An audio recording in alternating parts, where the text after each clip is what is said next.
बात अगर hair growth tips की आए तो आपके लिए बहुत सारी टिप्स ऑलरेडी मैंने दी हुई हैं। आज भी आपके लिए 7 बेहतरीन टिप्स होने वाली हैं, जिसमें आप जानेंगे घरेलू नुस्खों से लेके मास्टर कैसे बनना है आयुर्वेदिक होम रेमेडीज में। ये सारी चीजें हम डिस्कस करने वाले हैं। दोस्तों नमस्कार, बहुत बहुत स्वागत है आपका कुदरत केयर में और मैं हूं मोनिका। तो हेयर ग्रोथ अगर आप चाहते हैं तो सबसे पहली टिप आपके लिए ये है कि आपने हेल्दी लाइफस्टाइल जीना है। हेल्दी लाइफस्टाइल में क्या आता है? समय पे सोना, समय पे उठना, बॉडी को हाइड्रेट रखना, हेल्दी खाना खाना, ग्रीन वेजिटेबल्स अपने खाने में ज्यादा से ज्यादा ऐड करें और सीजनल सब्जियां और सीजनल फ्रूट ही खाएं। अगर आप बेमौसमी सब्जियां और फ्रूट खाते हैं तो उसका लाभ नहीं होता है। तो थोड़ी सी जानकारी लेके इन सारी चीजों का इस्तेमाल करें। दूसरी टिप आपके लिए ये है कि आपने गुड वाले हेयर प्रोडक्ट का इस्तेमाल करना है। अभी प्रोडक्ट्स कौन कौन से इस्तेमाल कर सकते हैं? वैसे तो मैंने काफी सारे वीडियोस इसके बारे में भी बताए हैं। मैं आपके साथ वही रिव्यू शेयर करती हूँ जो मैं खुद इस्तेमाल करती हूँ और जिनको लगा के मुझे काफी फायदा हुआ है। दोस्तों आज मैं आपको बताऊंगी कुछ बेहतरीन हेयर ऑयल, जिसमें तिल का तेल बेहतरीन होता है। कलौंजी के तेल के लिए आप इस तेल का इस्तेमाल कर सकते हैं। ये मैंने इस्तेमाल किया हुआ है, मार्केट में इजीली अवेलेबल है। इसके अलावा लौकी का तेल जो होता है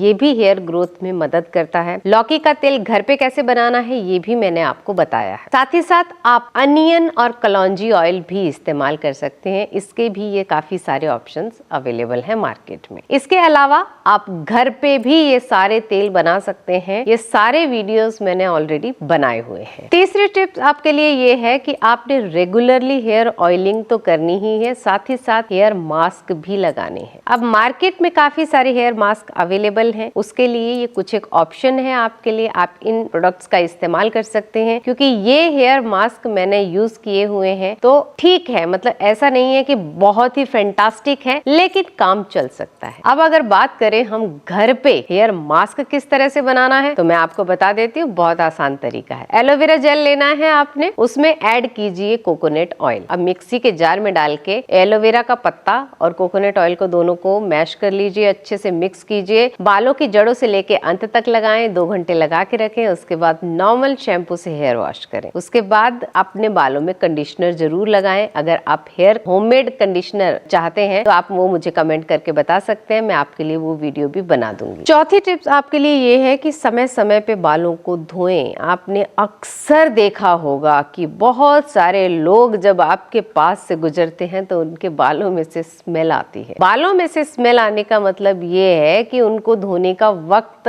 हो गया है। अब वक्त कैसे तय करेंगे? ऐसा नहीं है कि 2 दिन बाद ही धोएंगे। अगर आपके बालों में पसीना ज्यादा आता है, स्मेल ज्यादा हो रही है, तब आप 1 दिन के बाद भी धो सकते हैं। जब आपको लगे कि आपके बाल मैले और गंदे हो गए हैं, उसमें से स्मेल आ रही है, तब आपको इमीडिएटली उनको वॉश कर लेना चाहिए। नहीं करेंगे तो फंगस होती है, इचिंग होती है, ड्राईनेस होती है, कुछ लोगों को एक्सेस ऑयल भी प्रोड्यूस होता है। तो इस तरह की कॉमन चीजें जो हैं उनका आप ध्यान रखें। 5वीं जो राय है मेरी तरफ से टिप आपके लिए वो ये है कि गीले बालों को कंघी ना करें। गीले बालों को नेचुरल प्रोसेस से टॉवल ड्राई होने दें, उसके बाद ही कॉम्ब करें जब आपके बाल अच्छे से ड्राई हो जाते हैं। बहुत सारे लोग ये कमेंट करते हैं कि हमारे बाल उलझ जाते हैं अगर हम गीले गीले बालों में कंघी ना करें। तो इसका आसान तरीका ये होता है कि आप इस्तेमाल कर सकते हैं हेयर सीरम का। वैसे तो हेयर सीरम भी काफी सारे मैंने आपको बताए हैं, लेकिन मार्केट में कुछ एक हेयर सीरम अवेलेबल है, आप इनका इस्तेमाल भी कर सकते हैं। 6th टिप आपके लिए ये है कि हीट से अपने बालों को बचाएं। जब आप डायरेक्ट धूप में, सनलाइट में आप जाते हैं तो अपने बालों में रुमाल बांधें और हेयर ड्रायर का इस्तेमाल एवरीडे ना करें, क्योंकि कुछ एक दिनों में आप महसूस करेंगे कि आप गंजे होना शुरू हो गए हैं, आपके बालों का टेक्सचर खराब होना शुरू हो गया है। क्योंकि ये वो चीजें हैं जो हम अननोनली, मतलब अनकॉन्शियसली हम ये गलतियां करते हैं। हम हमेशा जल्दी में रहते हैं तो हमें लगता है ड्रायर से बाल सुखा लो, क्या ही हो जाएगा। बट यकीन मानिए, ड्रायर जो होता है उसकी जो हीट होती है, स्ट्रेटनिंग कुछ लोग करवाते हैं, जो टेम्परेरी स्ट्रेटनिंग करवाते हैं, ये सारी चीजें आपके बालों को डैमेज करती हैं। तो इस चीज का आप ध्यान रखें। 7वीं